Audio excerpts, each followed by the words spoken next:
Em João 14, Jesus fala que ele ia subir aos céus, mas que ia ficar com nós o Conselheiro, o Espírito Santo, e que também ele ia nos deixar a paz dele. Essa paz é uma paz que excede todo entendimento. É uma paz que o mundo pode estar caindo ao nosso redor, mas a gente consegue permanecer em paz. E ele também falou que o Espírito Santo estaria nos lembrando, não só disso que Jesus falou, mas de tudo que Jesus falou. Porém, nesse contexto, ele estaria sempre nos lembrando, no meio do caos, que nós temos paz em Jesus. Nós temos esse lugar onde a gente pode se achegar e descansar nele, se alegrar nele. Porém, a gente sabe que somos humanos. Então a gente fica com medo, a gente fica preocupado, a gente fica desesperado. Porém, lá em Filipenses 4, Paulo nos dá basicamente uma fórmula de como viver nessa paz que Jesus deixou pra gente. Ele fala: não vivam preocupados com coisa alguma. Em vez disso, orem a Deus, pedindo aquilo de que precisam e agradecendo-lhe por tudo que ele já fez. Então, vocês experimentarão a paz de Deus, que excede todo entendimento e que guardará seu coração e sua mente em Cristo Jesus. Primeira coisa é: peça aquilo que você precisa, revele a Deus o que está te deixando preocupado, o que está te deixando com medo, mas também agradeça por tudo aquilo que ele já fez. E eu vejo que isso é até uma estratégia, digamos assim, para a gente se confortar pensando: cara, se eu tenho todos esses motivos aqui para agradecer a Deus, se Deus já me deu tudo isso daqui, essa situação que está me afligindo agora, que está me preocupando agora, é fichinha para ele. Ele também vai cuidar disso, igual ele está cuidando de todo o resto. Deus já nos deu a paz, já é nossa. Só que é um presente que, se a gente não acessar, vai ficar ali só de enfeite. Esse sábado, uma das pessoas que deram testemunho lá na igreja falou uma frase que ficou na minha cabeça. Ela falou: todos nós temos fraquezas, mas para quem que você tem entregado a sua fraqueza? Você tem entregado a sua fraqueza para os seus amigos, para sua família, para as festas, para as bebidas? Ou você tem entregado as suas fraquezas para Deus? Porque para quem a gente entrega vai determinar se a gente vai conseguir viver em paz ou não. Deus só entra no meio do caos se a gente deixar que ele entre. A gente só tem essa paz se a gente vai até ele. E sim, Deus pode e vai usar pessoa para nos trazer paz, para nos trazer aconchego, para nos trazer encorajamento. Mas a gente tem que entender que a nossa dependência tem que estar em Deus. Que é Deus através daquelas pessoas e não a pessoa em si. A gente não pode depender de ninguém. A nossa alegria, a nossa paz tem que estar depositada nele. Então a gente tem que entender que se a gente está de pé, se a gente tem força para continuar, é por causa dele. E Deus me entregou um louvor para ministrar para a sua alma. Para eu e você entender que é tudo por causa dele. Que ele é o nosso amigo. Que ele é nosso consolador. Que ele é o nosso refúgio. Que ele é a nossa alegria. Que ele é o suficiente para a gente conseguir continuar andando. Para a gente não desistir. Ele é um firme alicerce. Um alicerce que nunca cai, que nunca vacila.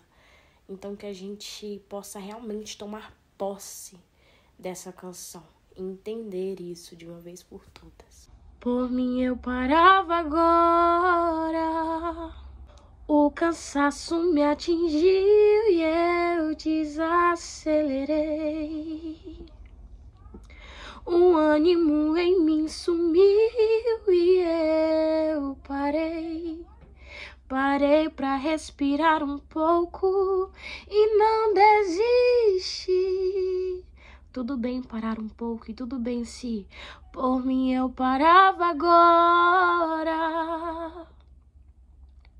Meu coração entrou em alerta, ficou exausto. Eu sinto medo que ele aperta e me deixa exausto.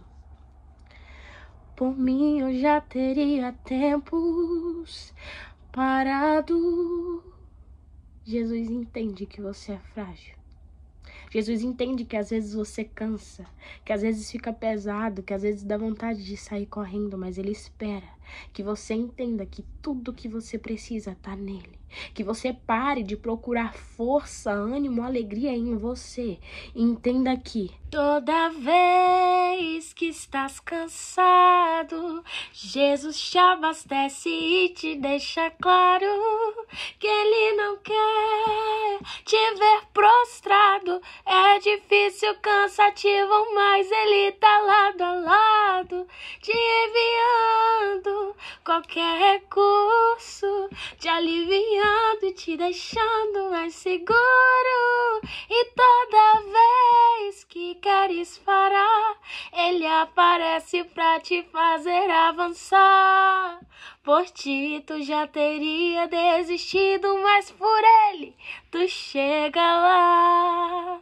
Temos que entender que foi por causa dele que eu ainda não parei nem desisti. Foi por causa dele que eu levantei e decidi seguir. É por causa dele que eu ainda continuo a lutar. Por causa de Jesus, que sempre me conduz, eu sei que eu chego lá. Quando eu não der conta, ele vai me ajudar. Mas toda vez que eu tô cansado, Jesus me abastece e me deixa claro que ele entende, mas não quer me ver prostrado. É difícil, cansativo, mas ele tá lado a lado, me enviando qualquer recurso, me aliviando e me deixando mais seguro. E toda vez que eu quero parar, ele aparece pra me fazer avançar. Por mim eu já teria desistido, mas com ele eu chego lá. É por causa dele que ainda temos motivo pra continuar. É por causa dele que a tristeza vem, mas a alegria ainda vai chegar. É por causa dele que no meio do caos podemos relaxar. Por causa de Jesus que se entregou na cruz, podemos descansar debaixo das tuas asas, pra depois avançar. Em nenhum momento até agora você escutou Deus falando: eu vou te deixar desistir, eu vou te tirar do caos, eu vou te tirar das aflições. Ele só falou: eu tô contigo. Eu te dou a minha paz, eu te dou a minha segurança, eu te dou combustível, eu te dou forças para continuar. Jesus acaba com o caos? Lógico que sim. Ele acaba com a tempestade, ele tira a gente do deserto, porque se ele não tirasse, a gente não ia aguentar. A gente não tem estrutura para aguentar uma vida que é sempre, literalmente, lutas, inconstância, caos, tempestade. Então sim, ele nos livra. Porém, o foco de Jesus não está na tempestade, não está no caos, não está na luta. O foco dele está em pessoas. Então, ele nunca vai acabar com as circunstâncias, mudar as circunstâncias, antes de, através das circunstâncias, mudar as pessoas. E através do mudar as pessoas, impactar outras pessoas para essas pessoas também serem transformadas. E a palavra de Deus fala que as tribulações que a gente passa aumentam a nossa fé e nos ajuda a ter mais compaixão do próximo. E acrescentando, nos aproxima mais de Deus, nos faz ter mais experiências com Ele. Então, por isso, Jesus deixou claro: no mundo você vai ter aflição. Só que ele também deixou claro, eu já venci, então só cola em mim que perto de mim você tem vitória certa.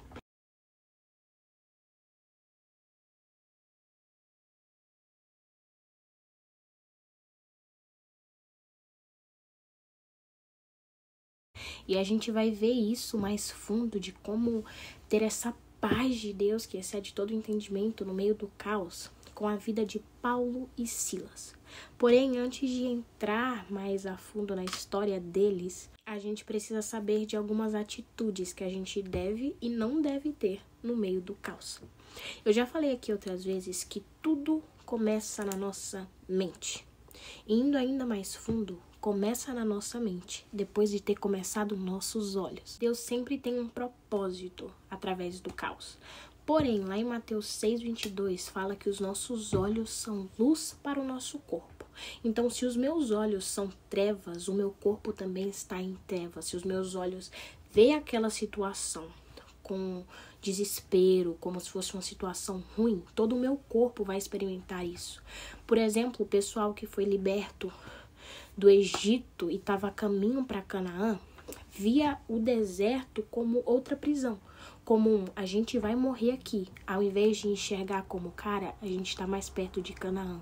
A gente é livre. Aquilo que a gente vê cria um poder na nossa mente. Por isso, lá em Romanos 12, versículo 2, Paulo fala para a gente não imitar os costumes, o comportamento desse mundo, mas deixar que Deus nos transforme por meio do nosso modo de pensar, a fim de que, depois dele ter transformado a nossa forma de pensar, a gente experimente a boa, agradável e perfeita vontade de Deus. E uma das vontades de Deus é que a gente tenha uma vida de paz, e não apenas momentos de paz.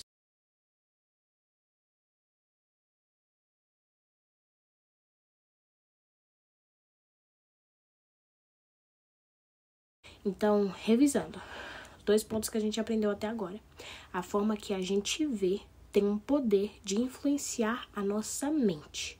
E depois que influencia a nossa mente, aquilo influencia ou enche o nosso coração. E o problema de passar por essas 3 etapas de uma forma negativa, porque lá no começo a gente decidiu olhar essa situação com os olhos maus, digamos assim, é que a gente começa a profetizar maldições sobre aquela situação.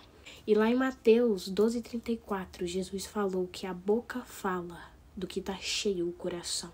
A gente começa a reclamar, a gente começa a falar que não tem jeito, a gente começa a falar aos céus, coitado de mim. Isso significa que o nosso coração tá cheio de maldição, tá cheio de reclamação, tá cheio daquilo que a gente tá falando. Aquilo que a gente fala tem poder de gerar vida ou morte. E também tem o poder de atrasar o nosso processo. Não necessariamente começa no falar, né? Porque, que nem eu falei, começou lá quando você decidiu olhar de forma que não era suposto você olhar. E a gente vê isso também no pessoal que foi liberto do Egito. Eles escolheram ficar no deserto 40 anos reclamando. Era para durar só alguns dias, mas porque eles decidiram olhar aquela situação como vamos morrer aqui, Deus não tá com nós, a gente não vai chegar a Canaã. E deixar essa forma de ver, contaminar a mente e coração deles e abrir a boca deles só para reclamar, só para questionar Deus, eles ficaram no meio do caos 40 anos. Essa não era a vontade de Deus. Foram eles que decidiram o tempo que eles passaram no caos, quando eles não deixaram Deus transformar a mente deles e convencer a eles que eles já eram libertos, que eles só estavam no processo para chegar a Canaã. Estava bem ali, pertinho. Paulo e Silas entenderam tudo isso e eles escolheram ver as tribulações que eles passaram como uma oportunidade de adorar mais a Deus, de viver o sobrenatural. Eles escolheram continuar firmados em Cristo. Eles escolheram adorar em meio ao caos, ao invés de reclamar. E não só isso, mas a atitude deles também nos mostra que eles entenderam Romanos 12:1, onde o próprio Paulo nos instrui o seguinte: Portanto, irmãos, suplico-lhes que entreguem seu corpo a Deus por causa de tudo que ele fez por vocês. É um ato de gratidão a Deus. Que seja um sacrifício vivo e santo, do tipo que Deus considera agradável. Essa é a verdadeira forma de adorá-lo. Eles entenderam que a adoração, e além de um sentimento, e além de uma simples canção, que a adoração era se entregar por completo, que a adoração era um ato de gratidão a Deus, era eu sou sacrifício vivo para o meu Deus, por tudo que ele fez por mim. E qual que são os resultados de tomar as decisões certas no meio do caos? Se aproximar de Deus no meio do caos, adorar no meio do caos, ao invés de reclamar e se afastar de Deus. Capítulo 16 de Atos fala que enquanto Paulo e Silas estavam indo a caminho da casa de oração, tinha uma mulher que era possuída por um espírito de adivinhação, que ficava gritando atrás deles: esses são os servos de Deus, eles vieram anunciar como vocês podem ser salvos. Até que Paulo ficou cansado daquela mulher gritando atrás dele e expulsou o demônio de dentro da mulher. Porém, por ela ter um espírito de adivinhação, os donos dela, que ela era escrava ficaram revoltados com Paulo e Silas, porque eles tinham tirado o lucro deles. E por eles terem expulsado o demônio dessa mulher, eles foram presos e açoitados. O carcereiro recebeu ordens para não deixar de jeito nenhum eles dois escaparem. E naquele tempo, se algum dos presos fugissem enquanto eles estavam sob a tua responsabilidade, você era morto. Então, e colocou eles dois lá na superfície e ainda prendeu o pé deles dois para eles não fugirem de jeito nenhum.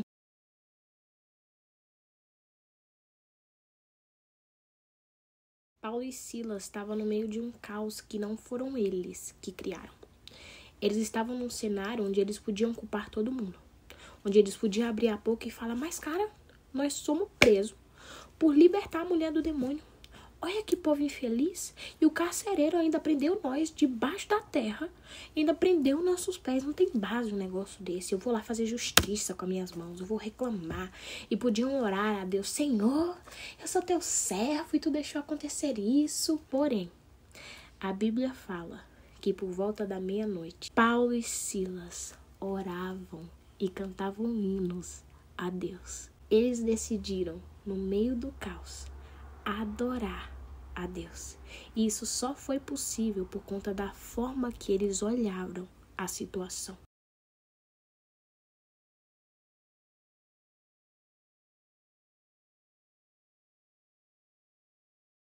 Vamos pensar junto.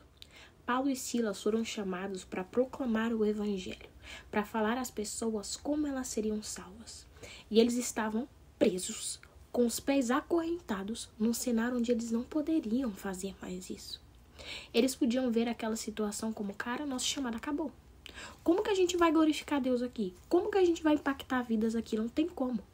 Mas ao invés disso, eles viraram: por mais que a gente esteja com os pés presos, esteja numa prisão fisicamente, a nossa boca ainda está livre para orar e adorar o nosso Deus. Por mais que fisicamente a gente esteja cativo e passando por dificuldades, nós fomos libertos em Cristo Jesus. Nós temos acesso à paz de Deus.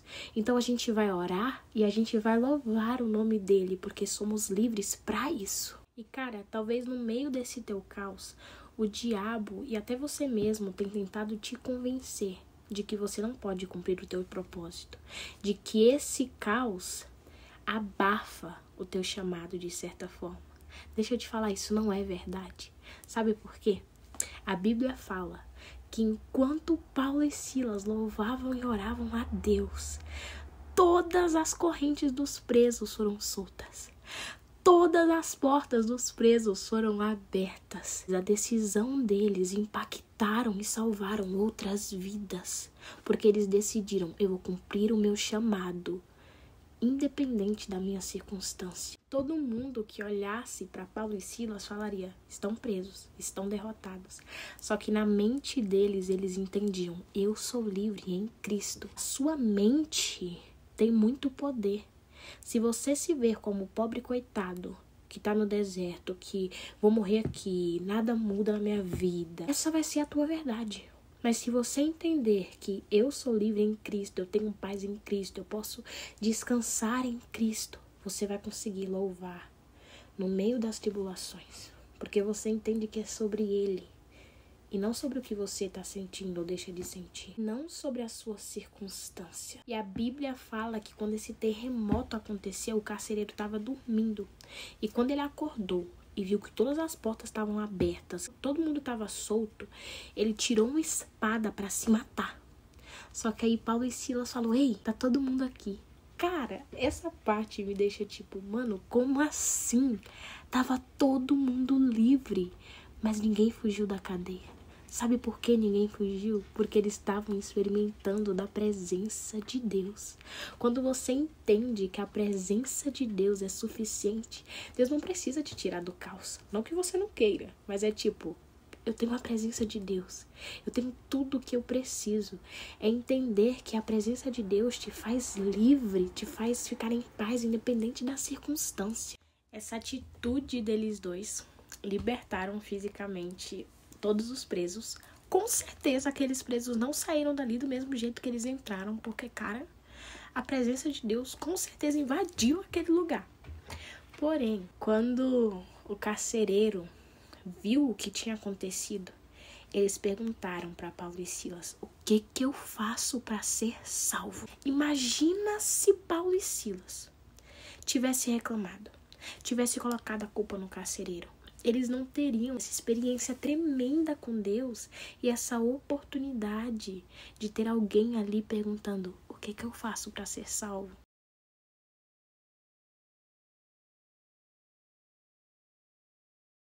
As nossas atitudes impactam vidas. Eles não tinham evangelizado o carcereiro, evangelizado os presos, eles simplesmente decidiram louvar no meio do caos. E aqui a gente também aprende com Paulo e Silas a não tratar ninguém como nosso inimigo. Porque as pessoas que estão ao nosso redor, que às vezes nos perseguem ou nos colocam numa situação desagradável, Deus também tem um propósito para aquelas vidas. Talvez você seja a pessoa que Deus queira usar para aquela vida. Se você se colocar contra aquela pessoa, como que Deus vai te usar para a vida daquela pessoa? Depois dessa pergunta do carcereiro, Paulo e Silas respondeu para ele: olha, creia no Senhor Jesus e você e sua família vai ser salvo. Depois disso, eles pregaram para ele e para a família deles. E a Bíblia fala que mesmo sendo tarde da noite, o carcereiro lavou as feridas deles, levaram eles para casa, deram alimento para eles. Você percebe que a mesma pessoa que há horas atrás estava prendendo eles, agora está sendo usada por Deus para lavar as suas feridas e tomar conta deles? Cara, não despreze pessoas, porque Deus pode usar na tua vida para te abençoar quem você menos espera. E a Bíblia fala que depois do carcereiro ter feito esse ato de gratidão, ele e a família deles foram batizados e salvos. Tem algo que Deus tem ministrado no meu coração essa semana toda, que é a gratidão salva.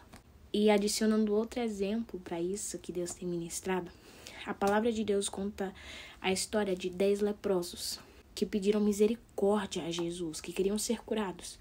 E Jesus falou para eles se apresentarem aos sacerdotes. E no meio do caminho, os 10 foram curados.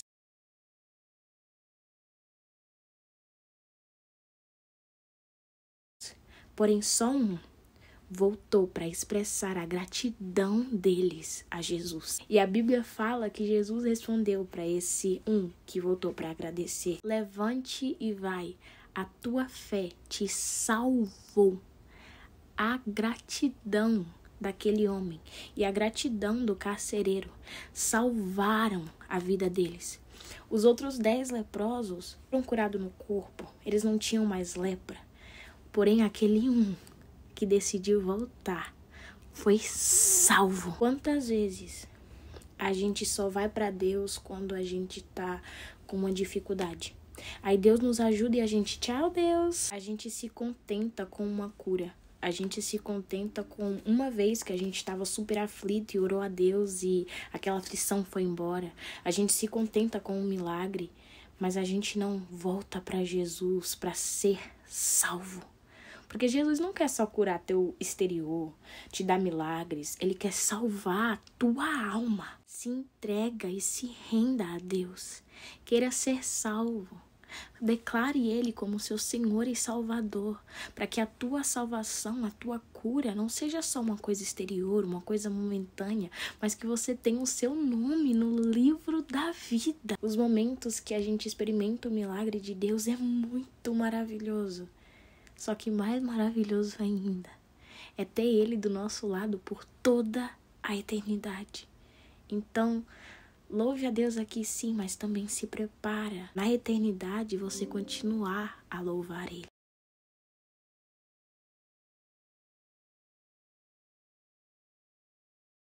Voltando para Paulo e Silas, a Bíblia fala que no dia seguinte eles foram libertos. E depois que eles foram libertos, eles não foram festejar ou algo assim. Eles foram para a casa de Lídia, que, se eu não me engano, era uma casa que estava começando uma igreja. Encorajaram as pessoas que estavam lá, pregaram o evangelho e fortaleceram eles na fé. E partiram para continuar a missão deles. Paulo e Silas experimentaram outros caos. Passaram outras vezes que foram açoitados. Passaram por outras prisões. Mas eles entendiam, a minha vida é uma adoração viva ao meu Deus. Eu vou estar satisfeito, independente das circunstâncias, porque Ele está comigo.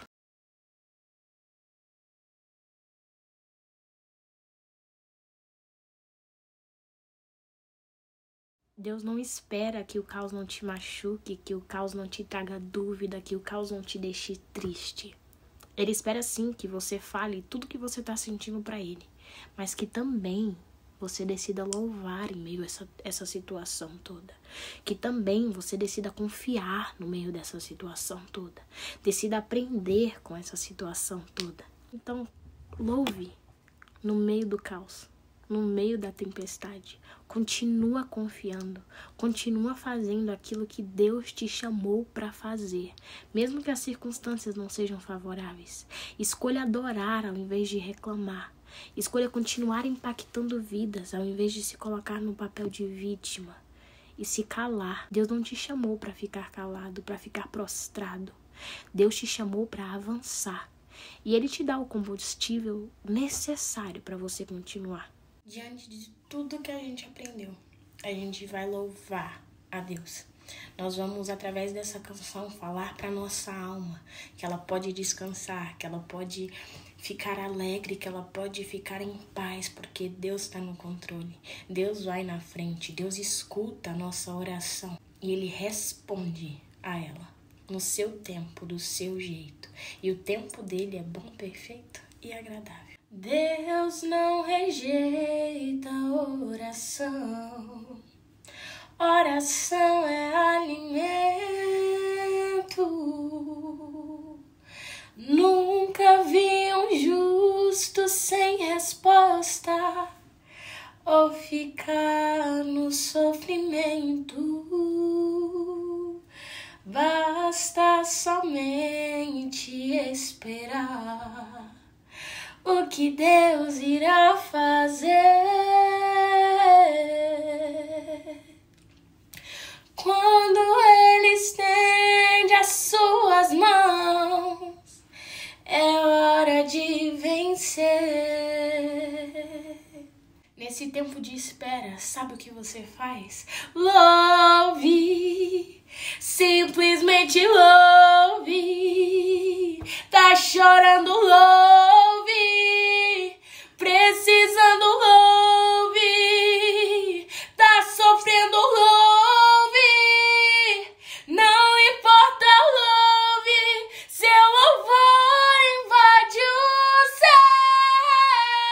Enquanto você louva, Deus vai na frente, abrindo o caminho, quebrando as correntes, tirando os espinhos, ordena aos anjos pra contigo lutar. Ele abre as portas pra ninguém mais fechar. Ele trabalha pra o que nele confia, caminha contigo de noite e de dia.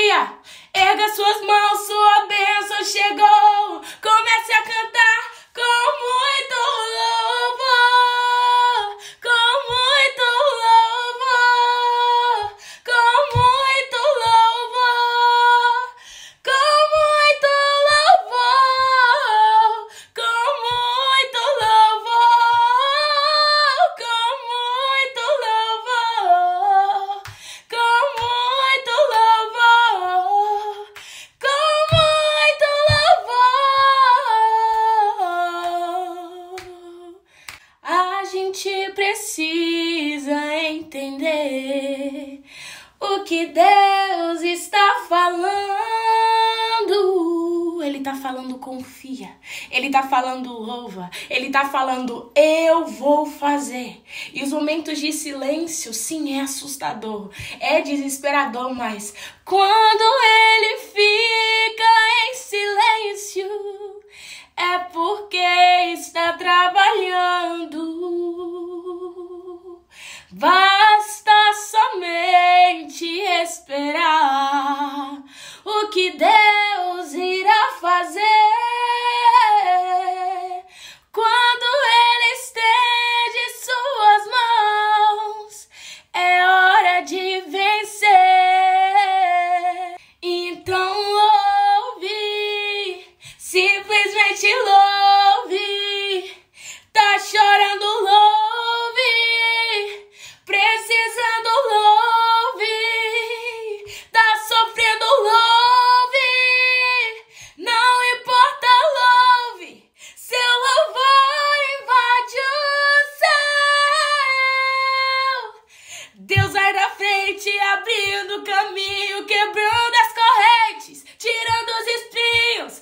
Ordena aos anjos pra contigo lutar. Ele abre as portas pra ninguém mais fechar. Ele trabalha pra o que nele confia. Caminha contigo de noite e de dia. Erga suas mãos, sua bênção chegou. Comece a cantar com muito louvor. Diga isso pra sua alma. Ele é fiel em todo tempo. Em todo tempo Ele é tão, tão bom. Com todo fôlego que tenho, eu cantarei da bondade de Deus. Diga ao seu pai, mostra a ele que você não se esqueceu, mostra pra ele que você vai continuar se rendendo. Diga, sua bondade me seguirá, Senhor. Tua bondade me seguirá, Senhor. Eu me rendo a ti, te dou o meu ser, entrego tudo a ti. Tua bondade me seguirá, Senhor. És fiel em todo tempo.